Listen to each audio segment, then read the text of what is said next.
Hello, my friend. I decided it might be nice if I would record my newsletter so that you could listen to it instead of having to read it. So, if you like that, here we go. This is the newsletter for January 29th, 2026. And the newsletter is called The Faith Spark.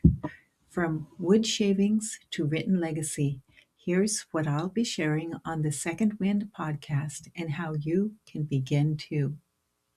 Dear friend, some stories wait patiently. They live quietly beneath the surface until one day something brings them into the light. For me, one of those stories surfaced at the Albany Carousel Museum. I'm sure some of you have already been there. Upstairs was the music and color, smiles on the faces of both young and old, the kind of shared joy that crosses generations without needing to be explained. Then I stepped into the elevator to go downstairs. What I didn't understand at the time, but soon realized, is that I wasn't just descending into the building, I was going deeper into my own heart. The carving studio was quiet, careful, sacred. There, a master woodcarver was working on Sally the cow.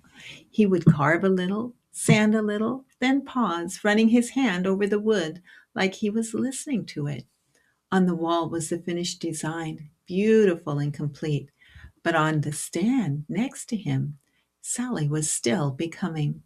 And in that moment, I felt it deep inside. That's me. The big shavings on the floor, they were the hard seasons. The sawdust, the quiet griefs, the things I thought didn't matter. But the hands doing the shaping were gentle and kind.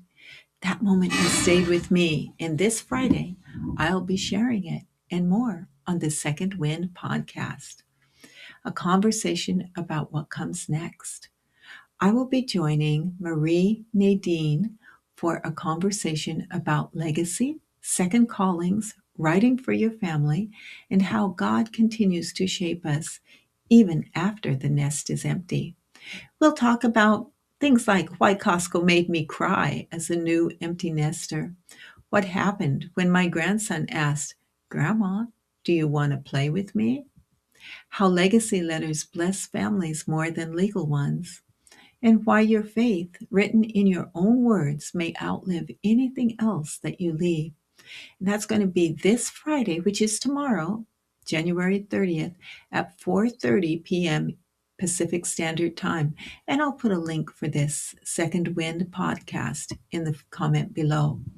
But if you can't attend live, I'll send the replay link in next week's newsletter. This isn't a teaching or a how-to. It's a gentle conversation between two women of faith who believe God still has something beautiful to write in this season of life. I'll also be giving you two free tools to help you start writing. During the interview, I will share something I believe deeply, that your family doesn't just need your will, and that they need your why. If that resonates with you, I've created something to help you start putting your story and your faith into words. The Christian Legacy Letter Template. This is the format I shared last week at church. It's deeply shaped by Scripture and anchored in Paul's final letter to Timothy. You'll walk through sections like remembrance with the prompt, I thank God for ... Confidence. Jesus has been faithful to me by ... Faith tested. There was a season when ... And the blessing, may your faith ... And that template can be downloaded at the link below as well. The full message recording. This walks you through how to complete the template step by step, helping you reflect, write, and bless your family with purpose and peace. In it, we explore reflecting on God's faithfulness across your life by naming the moments, both the good and the bad, where He met you. We'll be speaking blessing over future generations with love, instruction, encouragement, and hope, just as Paul did with Timothy.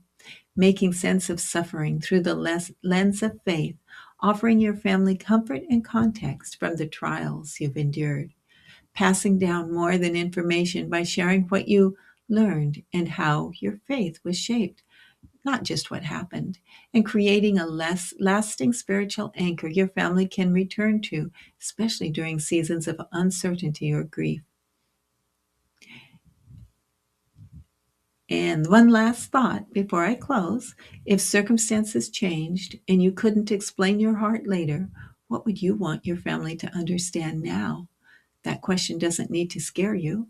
It might even be the beginning of something sacred. One moment, one prayer, one honest sentence. That's how legacy begins, with love and purpose. Cindy. I hope you enjoyed that and that it will bless you and your family. Have a good day.